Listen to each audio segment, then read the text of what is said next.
இப்ப நான்லாம் வந்து விரும்பி வரல, தள்ளி விடப்பட்டவன், இந்த இடத்துக்கு தள்ளி விடப்பட்டவன். இப்ப என் தம்பி விரும்பி வாரான், அவனை வந்து நம்ம கட்டி கொடுக்க வேண்டியது நம்ம கடமை.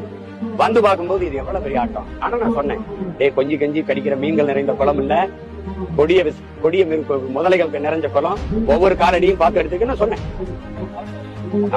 நேரடியா சொன்னேன், இப்பவும் அவருக்கு சொல்றேன், ரொம்ப கவனமா ஒவ்வொரு அடியும் எடுத்து. தம்பி உனக்கெல்லாம் என்ன தெரியும், நீ எல்லாம் எப்படி தாக்கு பிடிப்ப? இந்த அரசியல் பெரிய அகழியாச்சு, அதுல தண்ணிக்குள்ள மூழ்கிட்டோம், தலையை தூக்கிக்கிட்டோம், வாயை பொழந்துக்கிட்டோம், இந்த ராட்சச முதலைகள்லாம் ரகம் ரகமா இருக்குமே, இவங்களெல்லாம் தாண்டி நீ எப்படி கோட்டைக்குள்ள போவ? உன்னால முடியுமான்னு கேள்வி மேல கேள்வி, கேள்வி மேல கேள்வி. இந்த கேள்விகளுக்கெல்லாம் நம்ம ஸ்டைல்ல ஒரு குட்டி கதை ஒன்று சொல்லாமா? நீங்க பேசுனது முழுக்க வேற ஏதோ வஞ்சன்ஸ் வச்சுட்டு கூட அதான் நான் சொல்ல வந்தேன். சுதீர் எடுத்த உடனே உங்களுக்கு சொல்லிட்டேன்.